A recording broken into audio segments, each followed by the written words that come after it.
সাহারি খাওয়া এটা রমজানের একটা আমল। আপনি সারা বছর লাঞ্চ করেন, ডিনার করেন, দুপুরের খানা খান, রাতের খানা খান, সকালে ব্রেকফাস্ট নাস্তা করেন, কিন্তু এর কোনোটা ইবাদত হয় না, এর কারণে আপনি সওয়াব পাবেন না। কিন্তু রমজান মাসে ভোর রাতে ঘুম থেকে উঠে যে আপনি খাবার খাবেন, এই খাবার খাওয়ার জন্য যে উঠলেন এবং খাইলেন, এর কারণে আপনার অ্যাকাউন্টে আপনার আমলনামা আল্লাহ তাআলা সওয়াব জমা করে দিবেন, আপনি রিওয়ার্ড পাবেন, বিনিময় পাবেন। কেন? কারণ নবী করিম সাল্লাল্লাহু আলাইহি সাল্লাম বলেছেন, তাসাহহারু ফাইন্না ফিস সাহুরি বারাকাহ, তোমরা সাহারির খাবার খাবে ভোর রাতে। রোজার মাসে রোজা রাখতে গিয়ে সাহারির খাবার খাবে। কেন? কারণ সাহারির যে খানা, এই খানাতে আল্লাহ তাআলা বরকত রেখেছেন। এই খানা খাইলে তার জন্য আমাদের স্পিরিচুয়াল, আধ্যাত্মিক বিভিন্ন রকমের উপকারিতা আল্লাহ তাআলা এর মধ্যে নিহিত রেখেছেন। এর মধ্যে খাদ্য শক্তি আছে, আমাদের এনার্জি হবে শরীরে, রোজা রাখতে সহজ হবে। এর পাশাপাশি সাহারির খাবারে আলাদা একটা বরকত আছে, শেফা, বহুবিধ উপকারিতা আমাদের শরীরের, আমাদের মনের জন্য আল্লাহ তাআলা রেখেছেন। এই জন্য সাহারি খাওয়াটা আলাদা একটা ইবাদত। যদি আপনার সন্ধ্যা রাত্রে বেশি খাওয়া হয়ে যায়, সাহারিতে খানা খাওয়ার মতো মুড না থাকে, অন্তত এক ঢোক পানি, একটা খেজুর, সামান্য কিছু খেয়ে হলেও আপনি সাহারি খাবেন এবং তাতে আপনি সওয়াব পাবেন। কোনো কারণে যদি সাহারি খেতে না পারেন, রাতে উঠতে পারেন নাই, অ্যালার্ম বাজছে কিন্তু শুনেন নাই, উঠে দেখেন ফজরের আজান হয়ে গেছে, তাহলে ওই দিনের রোজা কি হবে নাকি হবে না? হবে। মাশাআল্লাহ, বগুড়া মানুষ মাসালা জানে, দেখা যায় রোজা হয়ে যাবে ইনশাআল্লাহ। কারণ এই সাহারি খাওয়াটা ফরজ না, ওয়াজিব না, এটা সুন্নাত। সুন্নাত ছুটে গেলে ইবাদত হয় না, ব্যাপারটা সেরকম না। সাহারি তো খাবো ঠিক আছে, কিন্তু সেটা শেষ সময় খাওয়া, দেরিতে খাওয়া। সাহারি কি আগে খাবেন না শেষের দিকে খাবেন? শেষের দিকে। কেন? কারণ নবী করিম সাল্লাল্লাহু আলাইহি সাল্লাম বলেছেন, লা ইয়াজালুন নাসু বিখাইরিন মা আজ্জালুল ফুতুর ওয়া আখারুস সাহুর।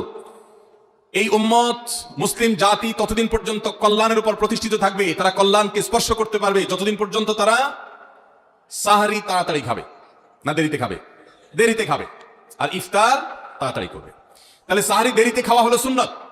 আমাদের দেশে গ্রামে অনেক মুরব্বীরা এখনো আছেন, রাত 12টা 1টা 2টা বাজে সাহারি খেয়ে শুয়ে থাকেন। তারা চিন্তা করেন পরে খাইতে গেলে আবার বর্ডার ক্রস হয়ে যায় কিনা, সীমা লঙ্ঘন হয়ে যায় কিনা, রিস্ক নেওয়ার দরকার কি, এই জন্য 12টার সময় খেয়ে রাখি। এটার কারণে সাহারি খাওয়ার সওয়াব পাবেন ঠিকই, কিন্তু দেরিতে সাহারি খাওয়ার যে সুন্নাত, সেই সুন্নাত আদায় হবে না। এই জন্য দেরিতে খাবেন। দেরিতে খাওয়ার মানে আবার এরকম দেরি না যে আপনি আর মুয়াজ্জিন সাহেব দুজন কম্পিটিশন করছেন, আপনার হাতে খাবারের প্লেট আর মুয়াজ্জিনের হাতে মাইক, আপনি আগে শেষ করেন আর মুয়াজ্জিন আগে আজান দিবে, কম্পিটিশন চলছে। এত দেরি করে একেবারে লাস্ট মিনিট পর্যন্ত খাওয়া সুন্নাত নয়। কথা কি বুঝতে পারছি? কয়েক মিনিটের গ্যাপ রেখে তারপরে খাবার শেষ করবেন। কারণ নবী করিম সাল্লাল্লাহু আলাইহি ওয়াসাল্লাম সাহারি খেয়ে শেষ করে ফজর নামাজ শুরু করতেন, এর মধ্যে 50টা আয়াত পড়ার মতো গ্যাপ রাখতেন, অর্থাৎ প্রায় 10 মিনিটের মতো একটা গ্যাপ থাকতো। এই জন্য আমরা একটা গ্যাপ রেখে তারপর সাহারি শেষ করব। অর্থাৎ ফজরের আজান যদি হয় উদাহরণস্বরূপ 5:25 বা 30, তাহলে আমরা 2-4 মিনিট আগে সাহারি খেয়ে শেষ করবো ইনশাআল্লাহ। তাহলে সাহারি দেরি করে খাওয়া, শেষের দিকে খাওয়াটা সুন্নাত। আল্লাহ আমাদের আমল করার তৌফিক দান করুন। রমজান মাসে সাহারির নামে একটা নতুন নাটক শুরু হয়েছে এদেশে, সেটার নাম হলো সাহারি পার্টি। আপনারা শুনেছেন? বিশেষ করে শহরের ছেলেফেলেরা, ইউ পোলাপান, তারা আজকাল ভোর রাতে বন্ধু বান্ধব সহ রেস্টুরেন্টে গিয়া সাহারি পার্টির আড্ডা বাইর করছে। শয়তানি এবং ফাইজলামির আর কোনো জায়গা নেই, সাহারির জন্য পার্টি বাইর করছে, তাও আবার ছেলে মেয়ে একসাথে মিলেমিশে।